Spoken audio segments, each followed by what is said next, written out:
সমাজে দুই ধরনের রাজনীতিবিদ আপনারা লক্ষ্য করবেন। এক ধরনের রাজনীতিবিদ আছে, তারা যখন জাতীয় অথবা স্থানীয় নির্বাচন আসবে তখন আপনাদের জনে জনে, দুয়ারে দুয়ারে, ঘরে ঘরে তারা পৌঁছে যাবেন। তারা অনেক সুন্দর সুন্দর কথা বলবেন, অনেক ওয়াদা প্রতিশ্রুতি দেবেন, কিন্তু তারা যদি কোনোভাবে নির্বাচনী এই বৈতরণী পার হতে পারেন এবং তাদের উদ্দেশ্য যদি সফল হয়ে যায়, তাহলে তাদের চেহারা রাতারাতি বদলে যায়। আগে যাদের কাছে গিয়ে দোয়া চেয়েছেন, ভিক্ষা চেয়েছেন, তাদের ভোট, তারা তাদেরকে ভুলে যায়। বরঞ্চ এই মানুষগুলা নিজেরা এবং তাদের আশ্রয় প্রশ্রয় একদল সন্ত্রাসী গ্রুপ তৈরি হয়ে যায়, যারা সব জায়গায় গিয়ে চাঁদার জন্য দাঁড়ায়, যারা অবৈধভাবে মানুষের সম্পদ দখল করে, যারা মানুষের উপর নানাবিধ জুলুম অত্যাচার করে, মিথ্যা মামলা দিয়ে মানুষকে কষ্ট দেয়। এই ধরনের অসংখ্য অসামাজিক কাজে এরা জড়িয়ে পড়ে। আবার যখন 5 বছর পরে তার ভোটের প্রয়োজন হবে, তখন সে কাউকে খালাম্মা ডাকবে, কাউকে মা ডাকবে, কাউকে বোন ডাকবে, কাউকে বাবা ডাকবে। কারো মুখের দিকে তাকায় বলবে, তোমাকে তো আমার আপন ভাইয়ের মতো মনে হয়। এরকম একজন ভাই একবার একজন এমপি সাহেবকে পরীক্ষা করতে গেছে। সে তার অফিসে গিয়ে ঢুকতে চায়, দারোয়ান ঢুকতে দেয় না। বলে যে আমার ছবিটা নিয়ে ওনাকে দাও, ওনার ভাই ওনার সাথে দেখা করতে আসছে। ছবি নিয়ে যখন দারোয়ান দিয়েছে এমপি সাহেবের হাতে, উনি রেগে ফেগে ফায়ার হয়ে গেছে। একটা প্রতারক, ধোঁকাবাজ, এরা আমি চিনি না, সে আমার ভাই দাবি করছে, ওরে ঘাড়ে ধরে বের করে দাও। তো দারোয়ান যখন বলছে যে উনি তো আপনাকে ওনার ভাই স্বীকার করেন না, তো আপনি ভাই বললেন কেন? তাদের জামাত ইসলামী শুধুমাত্র একটা দল পেলাম, 1 প্যাকেট স্যালাইন, 1 প্যাকেট পানি, 1 বোতল পানি আর কিছু শরবত নিয়ে ধুলি মলিন যারা কাজ করে খায়, রাস্তায় থাকে, তাদেরকে নিয়ে এই গরমে খাওয়াচ্ছে। অনেকে আবার টিটকারি করে যে এ আর কয় টাকা, আপনি কয় টাকা দিয়েছেন? 1 বোতল পানি 20 টাকা, একটা স্যালাইন 10 টাকা, 30 টাকা, অন্তত 30টা টাকা করেও তো তারা দিচ্ছে এই গরমে। আপনি কয় টাকা দিয়েছেন? নিজে তো ভালো কাজ করতেই পারে না, যে কেউ করে ও সহ্য করতে পারে না। চট্টগ্রামে যে খাল খননের জন্য, পরিষ্কার করার জন্য যারা দায়িত্বে আছে, ওরা বলেছিল 400 কোটি টাকা দেন, আমরা এই কাজ করব। বাংলাদেশ জামাত ইসলামের সিংহ পুরুষ আলহাজ শাহজাহান চৌধুরী, সাবেক এমপি, উনি বলেছে 1 টাকাও দেওয়া লাগবে না রাষ্ট্রের। আমরা জামাত ইসলামী 10 টাকা 50 টাকা কালেকশন করে 1 কোটি টাকা দিয়ে এটা পুরো পরিষ্কার করে দেব। অলরেডি দিয়েছেও।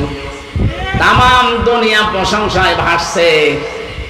দুঃখজনক হলেও সত্য, যারা ওই যে 400 কোটি টাকা চেয়েছিল, তারা বলছে না, খাল ভালোভাবে পরিষ্কার হয়নি, জুতা দিয়ে পিটানোর দরকার না। তারা একটা টাকা না নিয়ে নিজেদের টাকা দিয়ে পরিষ্কার তো করেছে, আর তোমার কাছে দিলে তুমি 400 কোটি টাকা খেয়ে ফেলবে। প্রশংসা করার তো দূরের কথা, আরো বদনাম করছে। ওরা তো কোরআন থেকে এটা নিয়েছে, ধলি মলিন যারা, মাত্রা বা মানে ধলি মলিন যারা রাস্তায় থাকে, যারা কাজ করে খায়, এরকম মানুষের কাছে যারা খাবারের ব্যবস্থা করে পৌঁছিয়ে দেয়, তাদের এই ধোলা মলিন চেহারায় হাসি নিয়ে আসে। এই কর্মসূচি বাংলাদেশে যেই দলে পাবেন, আপনাকে আহ্বান জানালাম ওই দলে যোগ দেবেন, তাহলে জীবনে সফল হতে পারবেন। বাংলাদেশে 300 এমপির ভেতরে 151 জন এমপি যদি এবার কোরআন বুকে নিয়ে সংসদে যেতে পারে, অধ্যাপক জাহিদুল ইসলাম তার ভেতরে মনে করেন একজন, এই 300-র ভেতরে মাত্র 151 জন যদি এবার যেতে পারে, ওনারা কোরআন বুকে নিয়ে প্রথম অধিবেশনেই বলবে, মাননীয় স্পিকার, আমরা নামাজের বিল চাই। বলবে না? যদি না বলে ভোট দেবেন না, কারণ এইটা ওনাদের একদম কড়াকড়ি লেখা আছে, আল্লাযীনা ইম্মাক্কান্নাহুম ফিল আরদ আকামুস সালাত, সূরা হজর 41 কোন ইমানদারকে যদি আল্লাহ চেয়ারে বসায়, তাদের প্রথম কাজই হবে তারা নামাজের বিল আনবে। আর আমরা জানি ওনারা এটা করবে। এতদিন 54 বছর আমরা যাদেরকে পাঠিয়েছি তারা সংসদের প্রথম অধিবেশনে বলেছে আমরা নামাজের বিল চাই। বলেন বলেন, কিন্তু ওনাদেরকে এটা পড়িয়ে দেওয়া ওনারা বলবে। স্পিকার যদি বলে ঠিক আছে হাত তোলেন দেখি, 300-র ভেতরে মাত্র 151 জন যদি হ্যাঁ বলে হাত তোলে, ওইটা ওই দিন কায়েম হয়ে যাবে।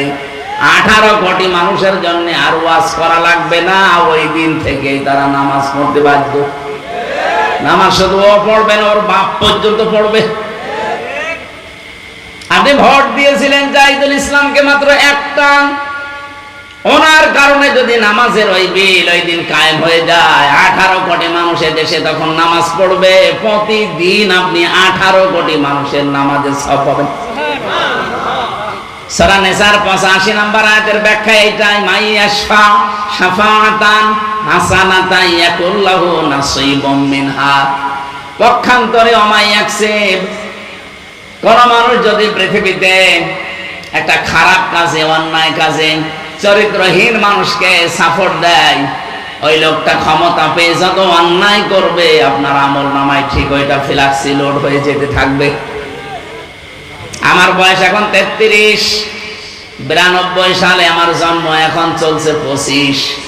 এই 33 বয়সে যদি আমি 33 মন গোনা করি, এই 33 মন গোনা যদি আমার মাথার উপরে আল্লাহ চাপিয়ে দেয়, মরণের পরে বিচার শেষ নাকি? তাই না? মানে আমি 33 মন গোনা করেছি, 33 মন গোনার জন্য আল্লাহ চাপিয়ে দিল 33 মন, বিচার শেষ। কিন্তু কোরআনে কারীম জানাচ্ছে অন্য কথা, ওয়াহুম ইয়াহমিলুনা আওসারহুম আলা যুহুরিহিম আলা সামা ইয়াজিরুন। রব্বুল আলামিন বলেন কিয়ামতের দিন ওই মানুষগুলো বোঝা সমূহ বহন করবে তাদের পিঠের উপরে। আল্লাহ ঝাড় না দিয়ে আওসার দিয়েছেন। ঝাড় মানে বোঝা, আওসার মানে বোঝা সমূহ, পাপের বোঝা তাদের পিঠের উপরে বহন করতে থাকবে। আর ফেরেশতারা দেখে দেখে বলবে কত নিকৃষ্ট বোঝা এ বহন করে নিয়ে যাচ্ছে। আমি এখান থেকে যে শিক্ষাটা তাফসীর থেকে পেয়েছি, আমার নিজেরটাই বললাম। মনে করেন 33 বছর বয়সে আমি 33 মন গোনা করেছিলাম, আল্লাহ আমাকে চাপিয়ে দিয়েছে। কিন্তু এমন এমন গোনার কাছে আনসাম আমি দুনিয়ায় রেখে গেলাম, আমি মরে গেলাম কিন্তু গোনা এখনো মরে যায়নি।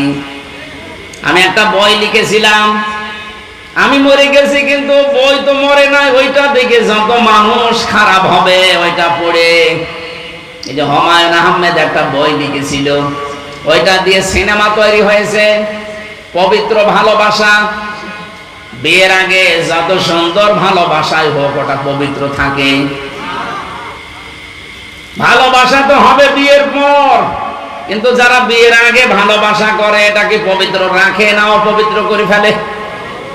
ওইটা দিয়ে সিনেমা বানিয়েছে একজন মুসলমান মেয়ে আর হিন্দু ছেলেকে দিয়ে। আমি উপন্যাসে পড়েছিলাম সেইটাই নাকি সিনেমা তৈরি করেছে। ওটা বিভিন্ন ভাষায় ডাবিং হয়ে বিভিন্ন দেশে মানুষ দেখছে। একজন মুসলিম মেয়েকে, বোরকাওয়ালা মেয়েকে, পর্দাশীলা মেয়েকে কি করে কালার করা যায় সেইটা লিখেছে। বলেন তো এই লোকটা মরে গেছে কতদিন আগে, কিন্তু এই বইটা তো মরে যায়নি। ওর লিখিত জিনিস নিয়ে যত রকমের কত কিছু তৈরি হবে। আর মুসলমানের ফরজ একটা বিধান পর্দা, এটা নিয়ে বিশ্বের বিভিন্ন মানুষ খারাপ ধারণা করবে। উনি হয়তো 80 বছর বয়সে মরে গেছে, 80 মন গোনা ছিল ওনার। কিয়ামত আসতে আসতে 80 মন থাকবে না, 80,000 মন হয়ে যাবে। আমি তো বাংলাদেশে এক পড়ার পরে দেখি বহু মানুষ এমন আছে নিজের জীবনে হয়তো 100 মন গোনা করেছিল, কিয়ামতের দিন 100,000 মন নিয়ে উঠবে। এই কারণে এখানে এমন মানুষকে সাপোর্ট করা ঠিক না, তার পেছনে থাকা ঠিক না। আপনি হয়তো মরে গেলেন, সেই লোকটাও মরে গেল, কিন্তু সে এমন এমন কাজের আঞ্জাম দিয়েছে। আমরা শুধু শুনি যে সাদগায়ে জারিয়া, না, শুধু সাদগায়ে জারিয়া নেই, গোনায়ে জারিয়া আছে। কি কথা বলুন? খালি মরে গেলে সাদগায়ে জারিয়া সওয়াব যেতে থাকে, সুবহানাল্লাহ আলহামদুলিল্লাহ পড়লাম। আরে ভাই গোনায়ে জারিয়াও তো আছে। আমি এমন একটা দল তৈরি করলাম, আমি মরে গেছি কিন্তু দল তো মরে যায়নি। ওই দলে যারা আছে তারা সাদাবাজি করে না, এরকম দল দেশে নেই? আসতে বলেন। এমন একটা দল আমি বানিয়েছি যারা মানুষের বাড়ি ঘর ভেঙে দেয়, আগুন লাগিয়ে দেয়। জান্নাতি ঠিকানা ইসলামিক চ্যানেল, বেলকুসি, সিরাজগঞ্জ। আপনার প্রিয় বক্তার মহাগ্রন্থ আল কুরআনের আলোচনা শুনুন।